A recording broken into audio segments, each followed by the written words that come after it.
Me pregunto cuál es su mensaje hacia Hezbollah y quién lo respalda, Irán. No lo hagáis. No, no, no. Que no crucen la frontera y aumenten esta guerra. Exacto.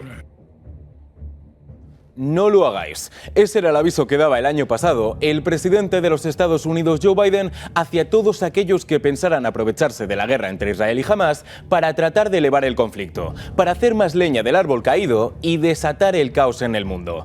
Unas palabras que muchos no consideraron lo suficientemente contundentes. Así que les pregunto, ¿creen que han funcionado? Les adelanto la respuesta. No, un dron proveniente de una milicia apoyada por Irán ha acabado con la vida de 3 soldados estadounidenses. ¿Qué significa esto? ¿Qué puede implicar este acto? ¿Estamos al borde de una nueva guerra? Bienvenidos a En Dos Continentes.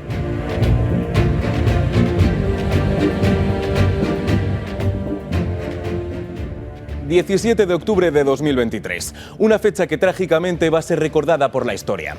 La fecha en la que Hamás atentó en Israel. Bien, mantengan el día en su memoria por un instante, porque desde ese día, estos han sido los ataques recibidos en las bases de los Estados Unidos en Oriente Medio. Al menos 160, unos ataques producidos en su mayoría en Siria e Irak, aunque también se hayan sufrido en Gaza, Israel o Jordania. Unos ataques que tenían algo en común: no habían causado víctimas mortales. Hasta ahora, la base conocida como Tower 22 o Torre 22, situada en Jordania muy cerca de la frontera con Siria, ha sido la que ha cambiado las tornas, la que ha sufrido el ataque de un dron no tripulado que ha acabado con 3 vidas. Las suyas, el sargento William J. Rivers, la especialista Kennedy L. Sanders y la también especialista Breonna E. Moffett. 3 soldados que estaban durmiendo en los cuarteles hasta que fueron sorprendidos por el ataque de este dron. Bien, ¿qué ha pasado? ¿Cómo se ha podido producir este ataque? En la noche del propio ataque, la Casa Blanca afirmaba que el atentado se había producido por un dron de una milicia que, aunque no era iraní, sí estaba financiada por Irán. Pero ¿lo estaba realmente? Demos una oportunidad a los argumentos de defensa. El portavoz del Ministerio de Exteriores iraní, Nasser Kanani, negaba cualquier tipo de responsabilidad por parte de su país. Los grupos de resistencia en la región no aceptan órdenes de la República Islámica de Irán en sus decisiones y acciones. Aunque la República Islámica de Irán no quiere que el conflicto se siga desarrollando en la región, tampoco interfiere en las decisiones de los grupos de resistencia sobre cómo apoyar a la nación palestina o defenderse contra la agresión u ocupación. Bueno, ¿qué van a decir por otra parte? Que los países nieguen su involucración en los ataques no es noticia. Lo que sí lo sería lo contrario. Pero la cuestión es que ni siquiera el propio Pentágono era capaz de contradecir a Irán, al menos de forma contundente. Has dicho que Irán está detrás de los ataques. ¿Qué significa eso? ¿Has visto pruebas de financiación o instrucción? Algo específico, no en general, sino específico. Quizá tenga que clarificar con respecto a lo que he mencionado. Sabemos que Irán financia a estos grupos, como con Hezbollah. Sabemos que estas milicias apoyadas por Irán son las responsables de los ataques a nuestros grupos en Irak y Siria. Más allá de eso, estamos investigando. No puedo darte nada en concreto.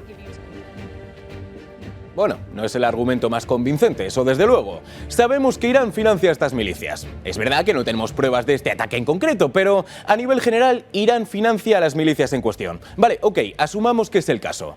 Lanzo otra pregunta. ¿Por qué este ataque sí ha acabado con vidas humanas y los otros 159 anteriores no? Hay una causa ajena a Irán, tanto si han sido los responsables del ataque como si no: el fallo humano. Y es que a la hora que regresaba el dron de la milicia iraní, también debía hacerlo uno de Estados Unidos. Algo que hizo que el ejército estadounidense, al pensar que era su propio dron, levantase todas las defensas, permitiendo el impacto total contra estos 3 soldados y el resto de militares que se encuentran heridos en estos momentos. ¿Y qué haces después de esto? ¿Qué haces como gobierno después de que un fallo humano también haya contribuido a la pérdida de 3 vidas? ¿Cómo lo hablas con las familias? Bueno, en estos casos no te queda otra que ofrecer tus más sentidas condolencias de la forma más pulcra posible. Lo que sí transmitiré es nuestras más profundas, obviamente, nuestras más profundas condolencias hacia, nuestras más sentidas condolencias hacia las familias que han perdido tres chicos que eran militares, que eran valientes, que siempre luchaban en nombre de la administración y del pueblo americano. Lo cual debería descalificar a Karine Jean-Pierre casi al instante. ¡Ah! Karine, ¿qué vas a hacer a las condolencias de Biden buenas? En el audio original es cierto que ha costado entender lo que nos contaba el presidente de los Estados Unidos, pero después de hacerlo, desde luego que su pésame ha sido infinitamente mejor que el de su secretaria de prensa. Tuvimos un día duro, anoche en Oriente Medio. Perdimos 3 valientes almas en el ataque a una de nuestras bases. Y quiero pedir un minuto de silencio por todos ellos.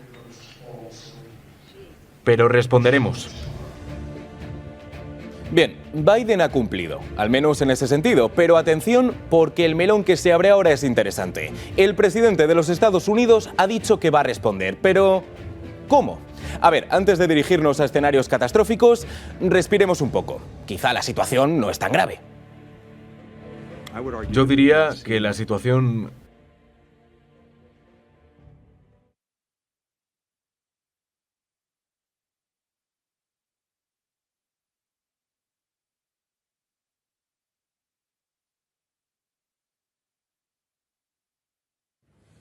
Yo diría que la situación que estamos viviendo en Oriente Medio es la más peligrosa desde como mínimo 1973. Maravilloso, que el secretario de Estado de los Estados Unidos diga que la situación con Oriente Medio no era tan peligrosa como en 1973, cuando estábamos en plena crisis del petróleo, no es de esas cosas que tranquiliza a uno. Y es que la población estadounidense está de todo menos tranquila. Atentos al mensaje que se le cuela a la presentadora Joy Reid en pleno directo. El fin de semana, el presidente Biden ha dicho que está listo para la acción si el Congreso va en serio con respecto a la frontera. Con esa ley puedo cerrar la frontera y arreglarla inmediatamente. Y el Congreso tiene que hacerlo. Sí, llevándonos a otra puta guerra. Y está tratando de conseguirlo. Y hay que ser pringao para que te pillen en directo diciendo alguna tontería. Perdón. Sí, han pillado a Joy Reid con micrófono abierto diciendo lo que muchos estadounidenses temen, que Joe Biden conduzca al país a una guerra. Bien, al igual que yo les he pedido perdón por ese error de micrófono que puede o no que haya hecho aposta, Joy ha hecho lo mismo.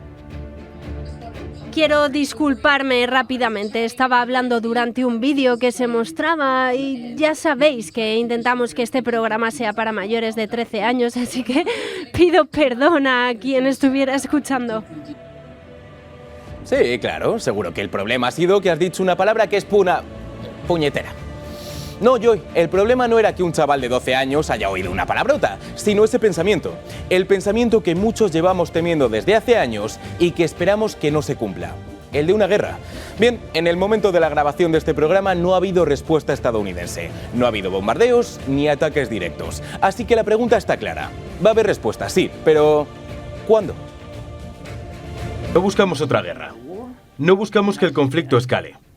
Pero desde luego que haremos lo que se requiera para protegernos. Como dijo el presidente ayer, responderemos. Pero lo haremos cuando queramos, cuando nosotros digamos. Y lo haremos de la forma que el presidente escoja como comandante jefe. El presidente tiene toda la autoridad para responder cómo y cuándo sea necesario. No sé si es del todo cierto, señor Kirby. Si Joe Biden decide bombardear Irán, esta acción podría ser una acción de guerra. Y ahí el presidente no puede hacer nada. Eso es lo que afirma un grupo de legisladores que ha escrito a Joe Biden con una advertencia clara. Ningún presidente, independientemente del partido político que represente, tiene la autoridad constitucional como para ignorar al Congreso en asuntos de guerra. Así que no, señor Kirby, Joe Biden, por muy presidente de los Estados Unidos que sea, no puede lanzar un ataque que sea concebido como acto de guerra sin que lo haya aprobado el Congreso. ¿Quién sabe? Quizá por eso Estados Unidos está retrasando su contraataque. En fin, dejémonos de hipótesis. Los legisladores han dejado claro que Joe Biden no tiene el poder para hacer lo que quiera en este sentido. ¿Estamos de acuerdo, señor Kirby? Porque si lo hace, igual el pueblo estadounidense no se muestra demasiado contento. El pueblo estadounidense no es que esté muy feliz con... Con todos los respetos, señora, dudo que el pueblo estadounidense esté feliz con los ataques a buques comerciales en el Mar Rojo. Sospecho que tampoco lo están, al ver a soldados estadounidenses asesinados en Jordania. El presidente tiene la autoridad de defender a esas tropas, y es lo que hará. Vale, como se hablara con la pared.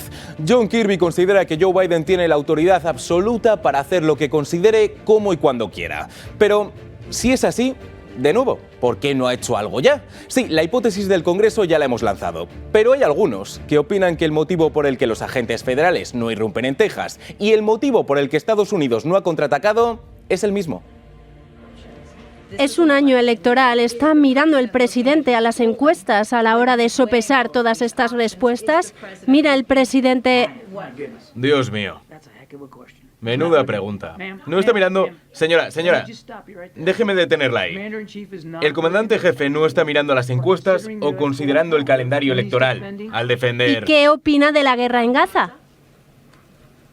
¿Puedo contestar la pregunta?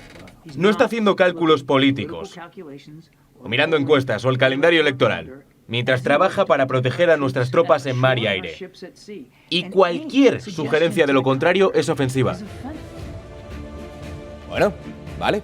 Según Kirby, Joe Biden no seguía por propósitos electorales en esta decisión. Vale, te creeremos.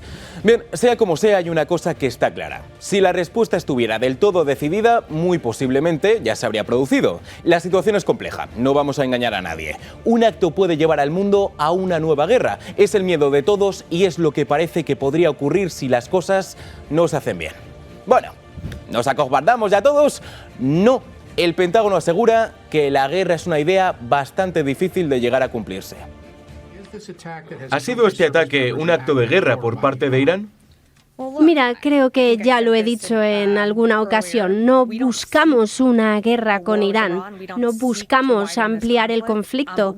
No buscamos una guerra y, francamente, no creemos que Irán esté buscando una guerra con Estados Unidos.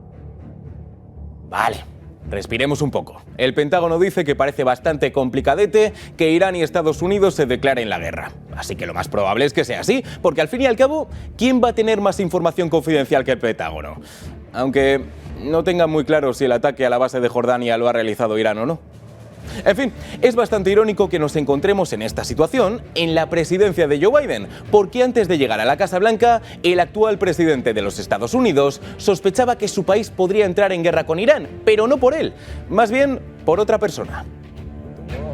El mundo ha cambiado por lo que ha hecho Trump, y el pueblo americano, incluyendo a los independientes y algún republicano, saben lo malo que es, lo mal que nos ha representado, lo cerca que está de enviarnos a la guerra. Se le está acabando el tiempo a este hombre, y me preocupa que nos lleve a la guerra con Irán. Sin embargo, no fue así. Hasta el momento, Donald Trump ha sido un presidente que no ha iniciado ninguna guerra. Mientras que con Biden, la cosa está complicada. Bien, ¿cómo ha reaccionado el presidente número 45 de los Estados Unidos a lo ocurrido? Sencillo, recurriendo al que fue su método para evitar guerras. Este terrible día es otra prueba de que necesitamos volver inmediatamente a la paz a través de la fuerza, para que no haya más caos, destrucción y pérdidas de vidas americanas. ¿Qué es paz a través de la fuerza? Muy sencillo. Cuando un terrorista atacaba una base estadounidense, Donald Trump enviaba una foto al líder de dicho órgano y le decía: «Esta es tu casa, ¿no? Vale.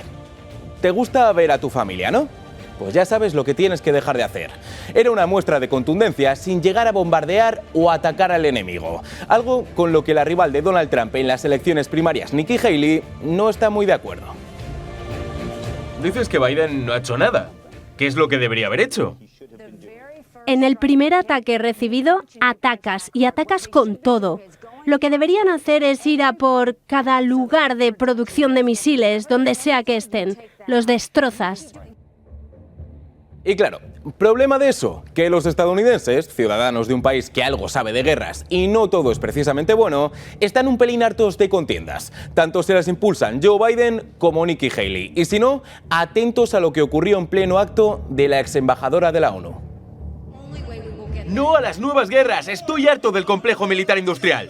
Nadie quiere nuevas guerras. Nadie quiere nuevas guerras. ¡Estoy harto de guerras! Lo sabes, Nikki. ¡Harto! ¡Queremos el movimiento de América primero!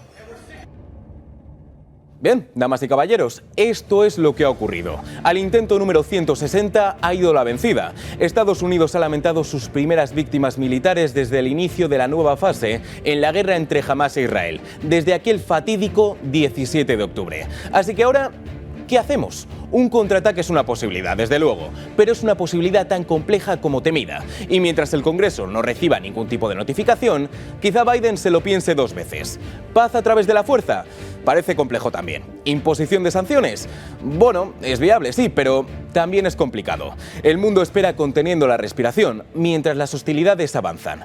Bien, la guerra aún parece lejana, sí. No parece que Irán se atreva a declarar la guerra a Estados Unidos, ni que Estados Unidos haga lo propio. Sin embargo, hay un problema. Que el miedo sigue ahí. Bien, seguiremos este asunto de cerca en un nuevo programa de En Dos Continentes, en el que hablaremos de Estados Unidos y todo lo que ocurre a su alrededor. Solo aquí, en El Toro Televisión. Hasta entonces.